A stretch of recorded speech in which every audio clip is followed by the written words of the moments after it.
Hi guys, welcome to the first Garage Talks with my dear teacher, friend and mentor Juan Rueda. The reason why I wanted to do these videos is because I often have many questions, as many students do, and many of my colleagues as well. And there are certain things that I would like to um, share with others, and I know the value of these teachings coming straight from the source, let's say. So the first question that I have would be, what is Kora Movement School? Why did you establish that, and what does it mean to you? Um, Kora, it's let's say the current way we've organized the let's say the teaching program, the teaching plan that we've had that you know well, and most of the people who have been with us a few years know about, in the sense of creating a platform, creating a community that it's cohesive and coherent and can share the principles of what we do in the school. Um, if I look back at all of the things that I have done, practice-wise and also just as general development in my life, I started to trace back and realize all of the opportunities that I've had in terms of acquiring knowledge, understanding, skill, insight in several physical modalities, ranging from my whole life as a martial artist, and then performing, and then being involved in a huge phenomena in physical education, and like just a general physicality as what was the movement culture. And in recent years, then also understanding the great opportunity presented to share and teach. So Kora, to summarize it, is essentially a body-centric method or practice of study and exploration of self. And the foundation of it works with the tricotomy that we present, that it's by no means anything new, that you can find in many different traditions and practices, where we take a few different layers of awareness, in this case the physical body, the emotions, and then the mind. So in Kora we try to use the, let's say, the great potential that we have because of the not only my own personal development and experience in physicality, but that of the sum of everyone who is involved, to be able to share a lot of these principles with all ranges of people, as you know fairly well, when we are teaching the events in Europe, for example. But also to lay the foundation for further insight and inquiry and development, in the sense that we do have a unique opportunity in creating and passing on strong cognitive references in the body, which is the most constant out of those three that we mentioned before, so that you can then continue aboard other layers or platforms that in many cases seem to be too abstract or woo-woo or esoteric, or we might not have any reference at all. And I believe that having those bridges and pathways is truly what can allow you to go much further in that journey, in that path. So hence creating the school, and we've been very, very lucky to have all the support that we've gathered, and in just the very few years that this has existed, to create a very solid platform of work for people that keeps growing and developing day by day. Excellent. You mentioned trichotomy, Mm-hmm. so very, I would say, um, very frequent question is, what is trichotomy and what is the practical application? How does that look like in the school? Because that is a, let's say, a principle, something that you can put on more things, but there are certain things that are similar. So what would be the way you would elaborate and explain what trichotomy is and how we work with that? Yeah, of course. The trichotomy, it's simply a model that allows you to work with three main areas of who you are, essentially, and how do you relate to the world, and how do you also understand yourself and the different aspects of who we are, right? Now, this is also considering especially two models of perception or awareness or consciousness, however you want to label it. One would be the perceived reality or perceived awareness of perceived construction of your experience. And the other, it's one that we could label more as like the interpretation of. Mm-hmm. And both are, let's say, the playground of the trichotomy. We try to work with things that are not far from the experience of any human being, in the sense that you can recognize your physicality and your body, and how you, what type of dynamic you have with your body, whether it is through your physical training or just in general. And then obviously the mind and the emotions are things that, no matter if we are, words are always an approximation, right? No matter if we are exactly meaning the same one thing, all of us have broad enough reference to be able to have an initial base for development, for inquiry. So the main point with that is when you start to realize that these are essentially models that allows you to organize and go about these two playgrounds, as I chose. Perhaps is not the best word, but you start to understand, perceive reality in the sense of how we construct all of this beautiful experience that we have through our senses, and how the senses collect everything, and then the interpreted one, which is colored or in many ways modulated by beliefs and emotions, personality aspects. You start to gain more and more understanding of how the whole system operates, and how those three components are interrelated, how they inform one another, and how they can generate all possible streams of action. And that's when you start to pay attention to many things. So the influence of your physiology in regards to your emotional state or your mental state, and vice versa also. You start to see common things depending on the state of mind that you have, or different governing emotions than determining your physical posture, and also, let's say, the amount of opening in your mental space, and all of these things. So we take something that it's fairly general. It's not depending on a specific belief system or culture. And most people will be able to jump straight into approaching it, no matter if it's 100% the same as anyone else. And it's just a very accessible platform of inquiry, including those three layers. And little by little, through the analysis and the study of it, through practicing, you also start to recognize and confirm many of the principles that we mentioned in regards to both the perspective of the perceived reality and also the interpreted reality. And that's essentially the foundation. You many times mention the example of a person either doing a job that he hates and being mentally not present, and emotionally being in a different place. I think that's a really nice reference. My favorite one, one of the things that was new for me since I started studying with you, let's say, was that all of these examples were very tangible and practical. And it was not only examples, but it was also tools for observation, and then further on tools to actually start working with it.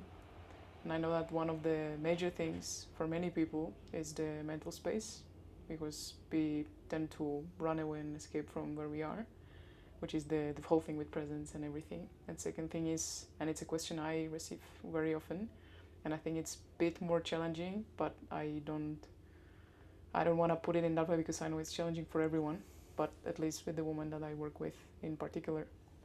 And that's the emotional body and the emotions. So with the example of trichotomy, and it already sort of directs me into further questions, is how do we work directly with the mental part, of the trichotomy, because the physical is pretty straightforward, I suppose. At the same time, we have, I've got to say, very particular way of dealing and preparing the body, and it makes much more sense to me than before.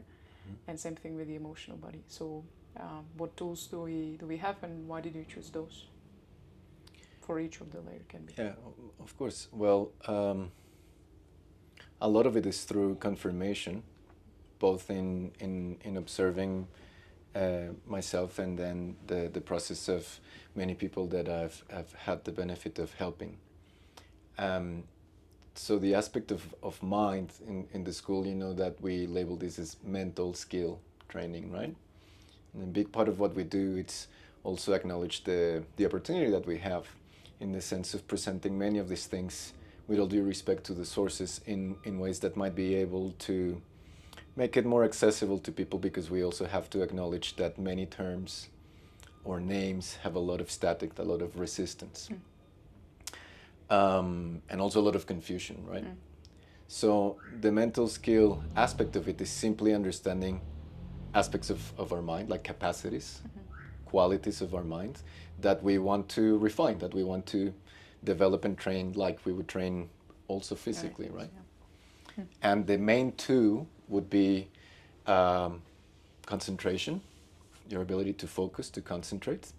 And the other one is your ability to perceive. It's more related to awareness and sensitivity.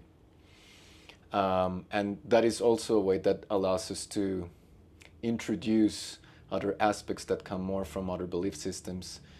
You know that we talk a lot about certain Buddhist principles or sometimes Taoists, but these are things that you can also find in old traditions and even in modern day. Where essentially you want to identify those aspects of your mind. So number one, being aware of it, realizing how it is confirming the dynamics, both in terms of how everything is organized and how we process a lot of this information that we're perceiving. And then understanding that it's something that it's fairly accessible, not necessarily easy. Or abstract. Or yeah, exactly, or abstract. And find the means also to be able to have continuity in that process. Right? So when we mention awareness, usually the way that we approach it, which is also nothing new, there's nothing new under the sun, it's to start the study of how the senses allow you to perceive all of this information, right? So there's an aspect that you observe directly through practice, in the sense of being able to listen to certain things, and then you start to confirm also certain dynamics that are there, right? Like the inherent aspect of naming something just simply as a survival mechanism. Like you would label the sound just to see if there's any threat, so if you're safe or not, right? And then also the dynamics that you have in regards to what you're perceiving, that it's more a part of your personality or your belief system or your culture. So you're confirming a lot of the other things that we're mentioning, right?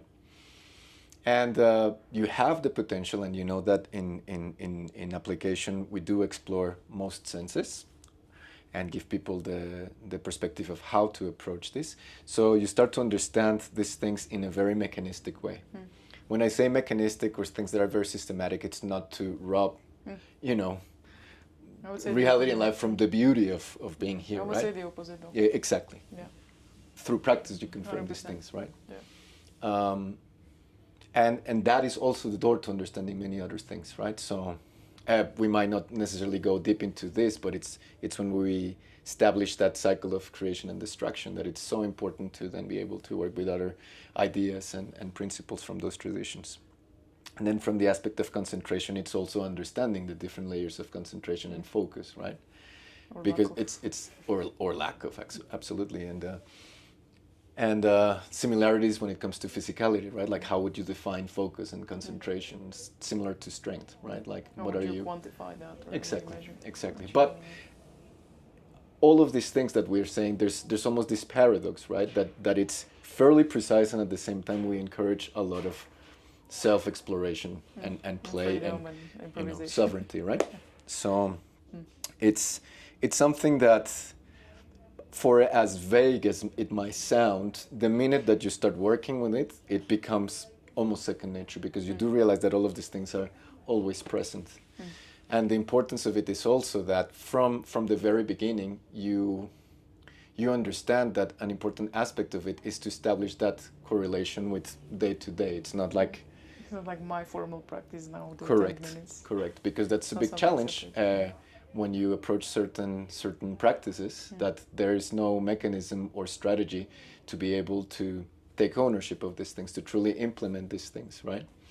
So you can have amazing experiences or insights or rapture or whatever, practicing sitting, and then you're back to traffic in a chaotic country, and you lose your stuff like this, right? And also the other way around, that you do realize that daily life and every single activity are continuously informing that, and they hold the key and the potential for all of your development. So that's why we played such emphasis in like making this clear from the very beginning, so you can observe and confirm these things continuously. And also that seems to be a good way to realize that all of the pressure that you might feel in terms of organizing practice, actually you see that you are continuously observing, you're continuously in a state of being, right? So it's not that you have this fragmentation and you can say like, I'll never be a serious practicer, or like I'll never have the potential of exploring these things, right? Obviously there's several layers to this. It's not also Black and white. yeah, black and white, but yeah, that's something that you definitely changed for many of us. And I would use a reference from the 9 weeks, because I think I'll speak for myself, I'm not sure about the rest of the guys, but necessary to say we were sitting a lot, we were spending loads of time on the mental skill department, let's say, which was, I think, for everyone, even though some of them were a bit more experienced, it was the most challenging thing, I reckon, standing and being with yourself, sitting and being with yourself. But at the same time, the thing that changed, it's almost 360. It was something, what you mentioned, that it's tangible, because you can approach that as a formal practice. So you have that contrast once you go into your daily life, so you can have a tools to observe and make it, as you said, mechanistics, but not in a bad way. Because if I know that I did 30 seconds, 5 sets on chest to wall handstand, and next time I aim for 35 on the first or second set, that's very graspable or tangible. But how do you measure the mental skill? And I remember that you gave us many tools how to start observing the posture. What are we aiming for? What is the first step, number one? And it was very physical. It was not romantic, it was not esoteric, it was just down to earth, very physical. And I think for many people that is something, or at least for myself again, that was an absolute game changer. And I reckon that changed my internal life, the way I feel about myself. Like it's now a home. You know, it's not a place that I'm trying to run away from. And that's also one of the reasons why, like we're doing this, and I'm really trying to make an effort to get people to meet you and share, which is, because for me it was a game changer. It changed my life in many ways.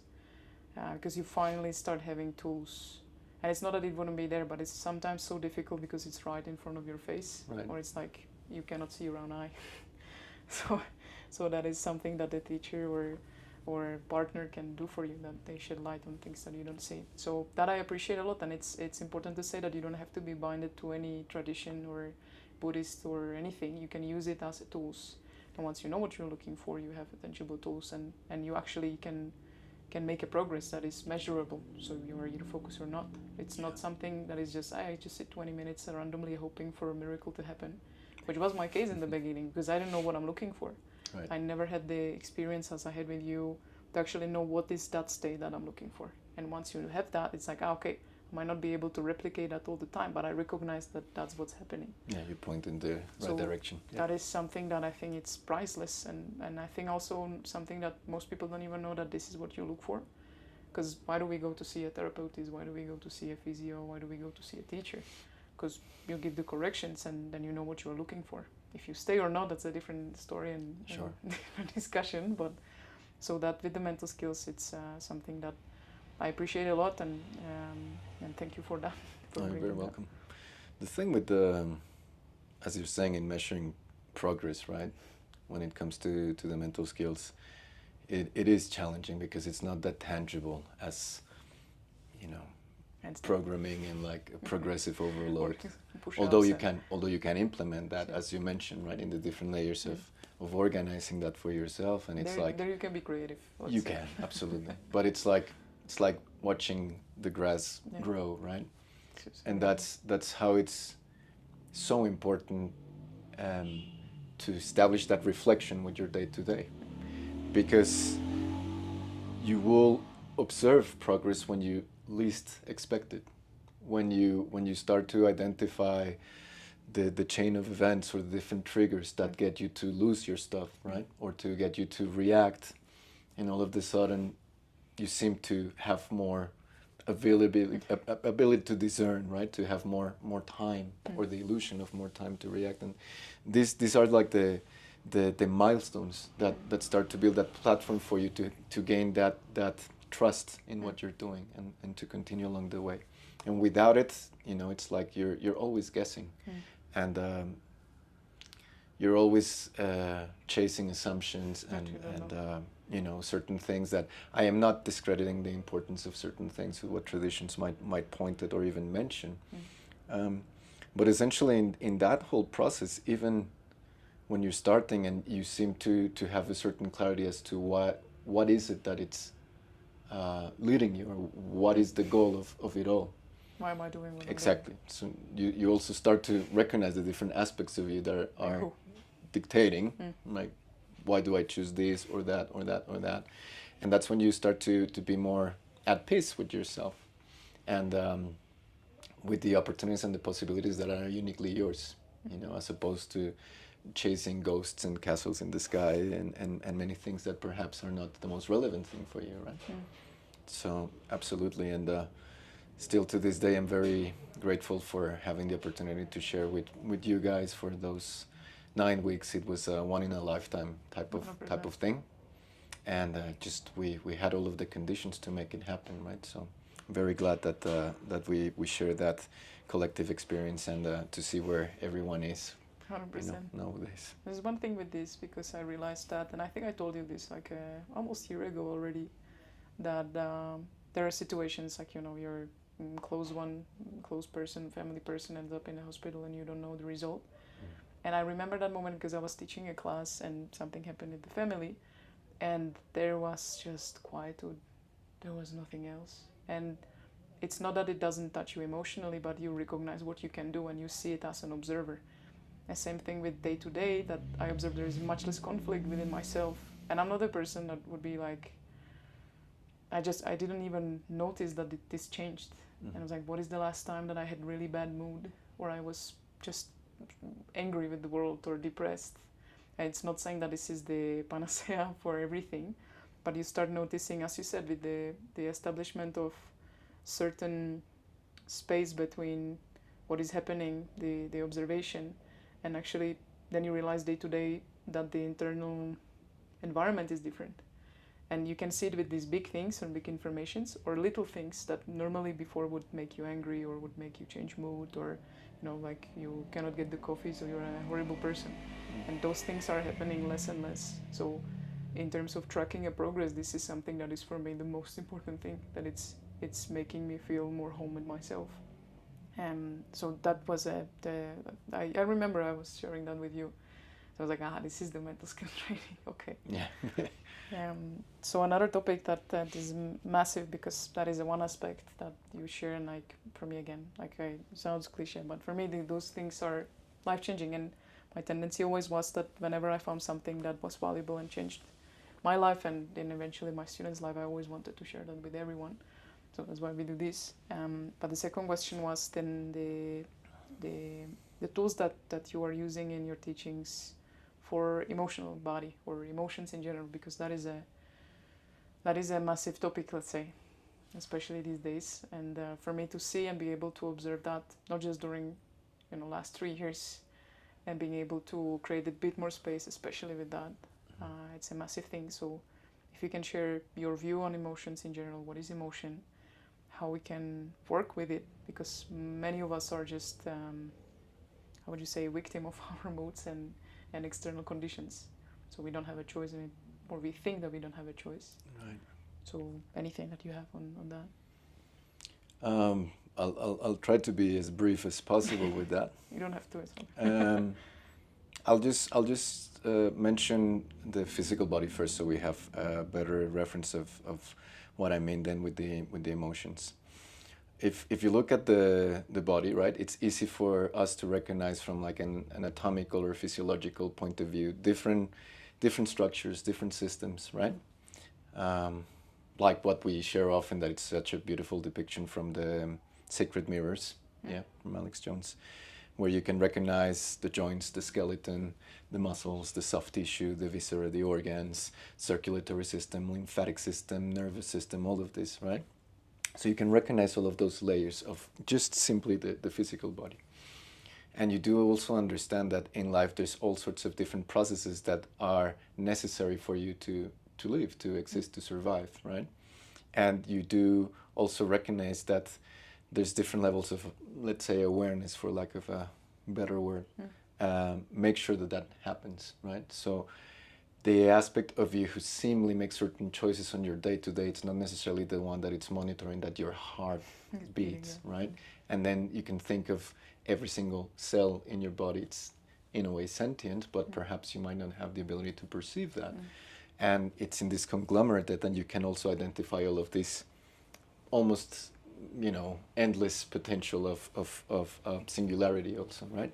So you can see that there is all of this matter that creates a specific system that requires many different processes to be functioning properly, a certain harmony for you to survive and then obviously have this experience. So in a way you can see that there's a lot of concrete potential matter that then interacts also with matter in other ways, right? So from different levels of what we could call more solid than not, but in the way of what you're eating and then how you return that to the environment in the exchange when you're breathing, or even with the refraction of light and all of these things, right? When it comes to the emotions, you can also perhaps perceive, and this is also true when it comes to the mind, that we're essentially a bundle of potential. And what I mean of potential is things that can be, or it can be shaped, can be brought into shared experience and reality. Yeah. And when it comes to the emotions, these vessels, these containers, if you like, of manifesting your view, your opinion, your wants, your needs, are colored by your emotions that are also shaped in many ways by all of those other aspects, some of them more inherent and some acquired through your own experience. So certain aspects that we could even think that might be genetic in your personality, in your character, that might come from your family, and then the beliefs that are part of the place where you're born, or even the time where you're born. And these start to create all of these profiles that then can direct that potential, and then in relationship to the other two aspects end up creating a concrete action.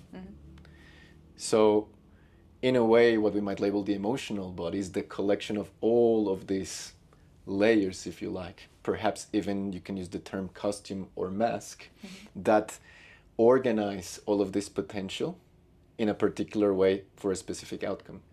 And the challenge is that in many cases, this seems to be sort of a random thing.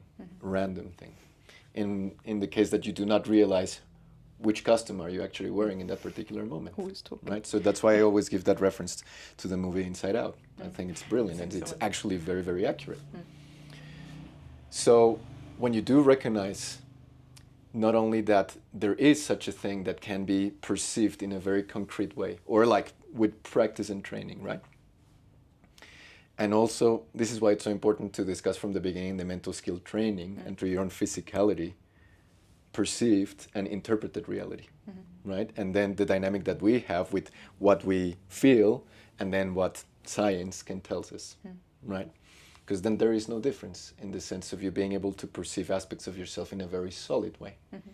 That also neurologically, when you look at all sorts of mental diseases for people who have a split personality or are neurotic or schizophrenic, there is no way that you wouldn't be able to confirm that what they are experiencing, it's not real for them.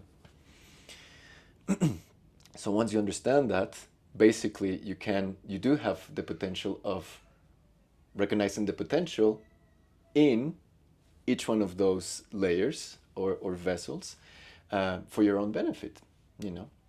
So you do recognize that you have certain aspects of yourself energetically or emotionally that might be in a way that it's not skillful, resulting in you having very aggressive attitudes or behavioral patterns, but that at the same time can be the potential to have extreme determination that might be required in certain circumstances, or for you to be able to do very specific things. So essentially we use these tools to recognize that matter, or like that substance that shapes and creates all of these profiles, and also funnels and connects those bodies with the other two aspects of the trichotomy. In that process, then understanding more of who you are and the tendencies that you have, and then steering things in a more skillful way, so you are more harmonious in your day-to-day, that you can make certain choices, or all choices hopefully, from a position of complete recruitment of your potential, right? As opposed to just circumstances throwing your direction in a particular way, right? What would be the not tangible but practical examples of, one thing is establishing the mental skills, observation between these two, as you mentioned, but where I'm aiming, it's mainly question of journaling, which has been since day one I've met you a topic that I've even heard before from our mutual friend Petr Ružička, that he always referred about you, that your students were journaling during all the events and everything. It was completely different, and for me it was always a bit abstract until I met you. So that was one way, that start noticing and actually giving it a form, to be able to name it, to tag it, so I can start changing it eventually. And second question is the practice of Qigong, which has been something that you introduced a little bit later on. If I look at Kora's, I don't know, now it's like my 3 years. So first year was very physical and mental skills and establishing the structure, and second year you started introducing breath work and different tools. Nothing random, everything very systematic, and the further I go, the more I appreciate and seeing that. But that's always the case, I suppose. That you start noticing is like, that's why we had to establish first this solid base. And that's another thing I just wanted to pinpoint, because I've noticed during your teachings that you are observing where many may slip or fall, and you make sure that there is enough buffer, let's say with the physical capacity. Normally people stand 10 minutes, we stand 30, for example. That there is much more likely that we start noticing these things for ourselves. So that's something that I really appreciate, and especially on my own journey with certain things that I'm dealing with. So then the follow-up question is the practical tools that we have for emotional work, because I don't think that many schools or many concepts, or for myself at least, was first time that I got something tangible to actually work with my emotions, which has been directing my behavior in many ways. I'm not saying that I'm perfect, but it definitely improved my life. And that's again why I'm doing it, and why I'm sharing it with people, and why I'm doing this. So what would be the practical tools, if you can say a few words on journaling, on Qigong, and why did you choose to introduce us to it? Because for me it's very powerful, and I see others doing the same. And I think it's also because it's something that was missing in a tangible way, that you really can see the transformation, and that you are in power of changing that. Not that you're waiting for a miracle again, like you're sitting random and you hope for something to happen. It's almost like you have that reference of the alignment of the three parts, as you would say in the tricotomy. Yeah. Anything you can say on that? Well, with the journaling, because let's say even before I started to teach and share in this particular perspective and model, I always realized the importance of actually the benefit, not only the importance, but the benefit of being able to process further whatever you are learning and dealing with and try to frame it in a particular way, whether it is writing, describing it, sketching, try to record it in a particular way. And like you also know, like all of the recent studies that show that it's the physicality of it, like writing, it's something that creates different type of connections and pathways to further reinforce that aspect, and like to also allow you to develop that insight and that embodiment of what you're doing. So I always believe that it was very, very important to engage in that particular model, and not necessarily to be like copying like a robot word by word whatever the person who's teaching you is saying, but it's that opportunity for you to deal with that and then to try to collect as much from all of the impressions that you get in that particular moment, and create this record for you, right? And in many ways, what started to happen over time with everyone, you know, it's not only the way that I was doing, is that they were able to create almost specific symbols that would be able to really seal the aspect of what they were working on in ways that perhaps, you know, just making a quick video now, there's nothing wrong with that, Sure. wouldn't have It's not the same. the possibility. So even before the actual journaling related to the introspective qualities, for me it's always been a very important tool to learn, right? And then to understand also how you're perceiving certain things. You know, it's like, and maybe in another occasion we can discuss it from the perspective of art and drawing, right? Like many things that I've shared with you guys over the years. Then when it comes to the development both of the mental skill and the emotional skill, a big challenge, and that's another question in itself, you know, but a big challenge that we have, it's related to our attention and what is happening with our attention. We are directing our attention with many of these things, and information in general, and the sheer amount of information and the influx that we have. So the journaling, it's also an opportunity for you to collect that attention and like hold on a minute, and then making certain choices also as to what matters for you in that particular moment. So that, for me, it's extremely important.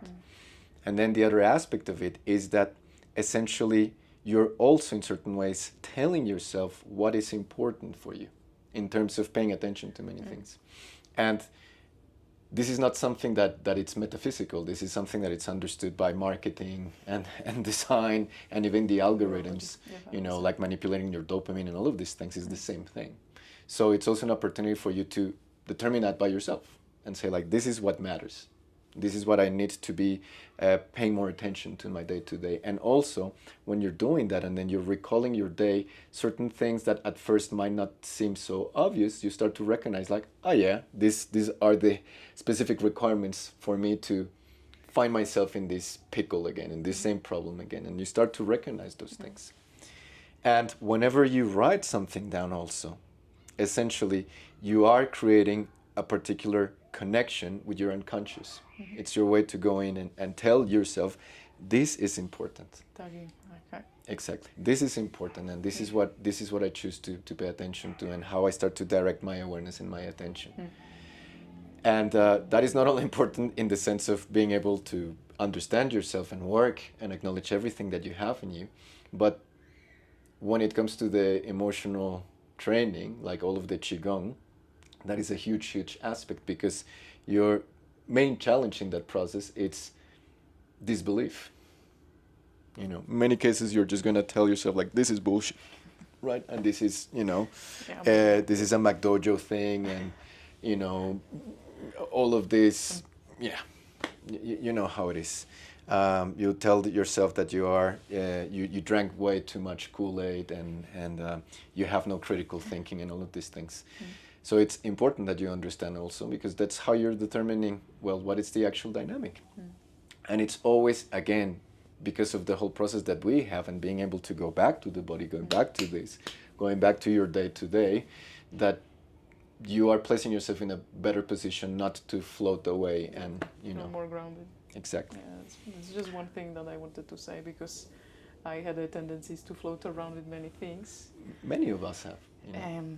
but I really appreciate it always, and still to every day here in the garage gym, the contrast.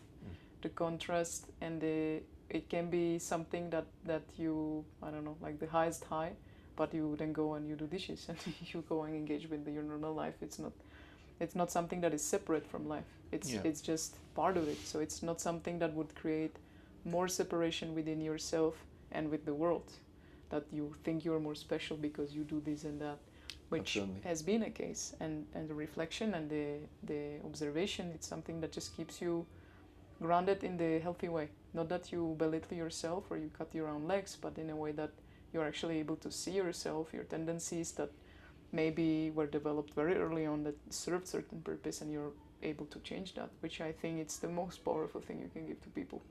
Like it's for me that's a gift that you cannot pay for.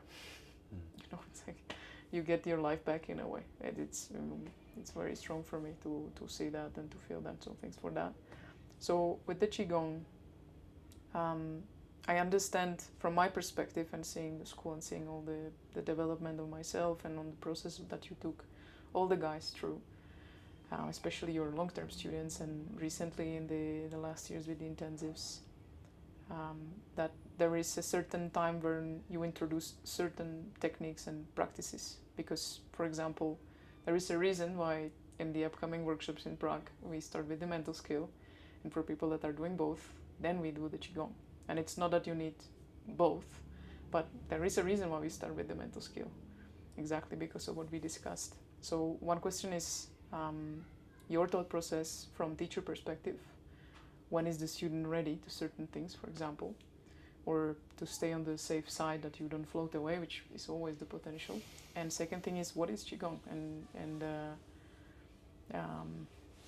why did you choose that to teach us? Because I know you can teach many things, as I see day to day. So yeah, that's the question. Well, you frame it already perfectly, in the sense of being able to be grounded with all things that you engage in. And for me, it's not to say that I have the perfect understanding to know when is somebody ready for this or this or that, because that is a lie. In reality, you can engage with all aspects of our training from the day one, from all different sources and teachers doing that, who choose to approach it in that particular way. And then obviously I can recognize in myself and my personality certain protective qualities that you want to make sure that it's okay. But again, that is just an aspect of your personality. Yeah, our perspective. But the whole reason for me in terms of the timing, it's also to acknowledge the opportunities that I have as a teacher, in the sense of the amount of physical training and references that I've had from all sorts of practices and cultures, and to see, well, what is then the potential with that, as opposed to completely dismissing that and jumping straight into that particular type of training, like all of the energetic training or like whatever.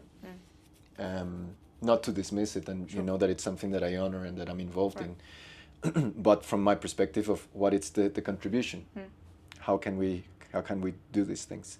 And for me, the main point, it's in that dynamic, let's say, with the body and the process with the mental skill training, because a challenge that I've observed is that many, because also of the conditions that we have, bypass the body and the importance of the body. And I'm not to say that that's right or wrong, but it's just an observation. When in reality, most of the people who approach us, they do have that interest in physicality. So you want to honor and acknowledge that and use that potential. When you understand that, and you also understand how the body in itself, the physiology and the mind, and obviously the emotions also, are interrelated and seem to create many of the tendencies that get you to act in a particular way, you start to have better odds at dealing with certain challenges that might arise from jumping straight into many of these practices. And because you're basing everything on your experience that you're building step by step in a way that it's confirmed relatable, it is not that something that is completely foreign to you and your culture is thrown at you. And then, I'm not saying it's perfect, but from my view, you are building something more from a position of control, or like the choice of being in control. And that there is not zero risk, but that currently, in my view, I might be wrong, but in my view, seems to be the way to have sustainability in this practice and to be able to present many of these tools, ideas, principles to all sorts of people, and they can implement it in their life without having to turn everything upside down. So, you know, you have a particular experience, then you don't have to build a new identity and change names or any of these things. Absolutely not. And also the thing with that is there's many paths, there are many options. But from my current view, you know, that I try to help people realize the truth that is contained within them, right? And in their own nature, as opposed to force a specific process, right? Because who am I to determine anyone's path? But Right. I can perhaps help people find that themselves, yeah? So the whole work we do with Qigong, and once more, like we've discussed in other videos, the term in itself, it's very new. It's, you know, the Communist Party created this to label it and package it and present it in a particular way. And that, when you see, let's say, the Chinese side of things, was an aspect of certain practices and that also contained both physical practices like nourishing of the body, improving your health and your well-being, and then also understanding of the mind, the cultivation, and they were going together hand in hand, right? So what we label and present as Qigong, it's a new term for stuff that has been around for much longer, and it's also not only unique to China, right? But most, if not all, cultures have a type of practice related to that. So what is it then? It's just to understand more and more how to cultivate your awareness so you can enhance and gain more clarity in your perspective. And this is a twofold process. For once, when you include the mental skill training, you start to gain this, even if it's just the impression of having more distinction between all of the layers of what you're perceiving, right? It's sort of not necessarily separation because it's there, but it's more like distance, let's say. So you gain a bit more clarity, okay? And through that clarity and establishing and understanding that order, all of this very chaotic stream and landscape becomes a little bit more still, so you can perceive certain things, right? So you can confirm and understand dynamics. And then also in that process, you can refine it to the point where you can start perceiving things that have always been there, but for whatever reason, you didn't notice. And in some cases, like anything else, these qualities are already present in many people. And for others, it's just a matter of training them. So if you take again the word Qigong that can be translated endlessly, the term Qi has many, many meanings, yeah. But just for the sake of playing with words, one of them is energy. But what are we talking about when we say energy, right? Is it like electrical current? Is it like gamma? Is it like cosmic rays? What are we talking about? So it's energy, but energy means current, right? And current, it's a stream, it's flow. It's like a continuum. So there is a continuum that is present in all things, right? That facilitates things to exist, essentially. And then Gong, it's work or art, yeah, but it also means your action, your doing, your path, your journey. So the term Qigong, from that sense and what we're doing, yeah, is to understand what is this stream, yeah, what is that connection between the other three aspects of the trichotomy, yeah, because that is also what facilitates that dialogue and that nourishment between the three. And you do realize it's also essentially the fabric of everything.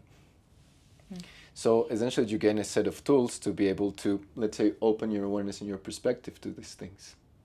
And the important aspect of that is to do it in such a way that it's absolutely normal. And when I say normal, it's not that, you know, you say the world is flat or whatever, and that is my reality, but it's something that you can confirm on your day-to-day, right?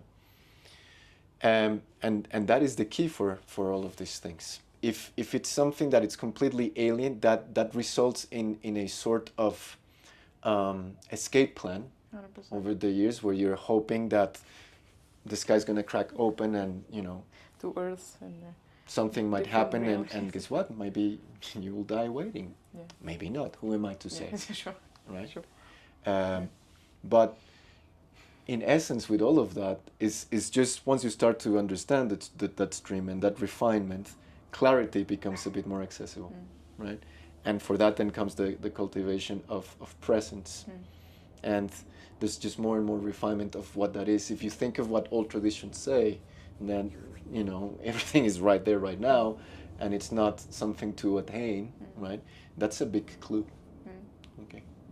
Thank you, Juan.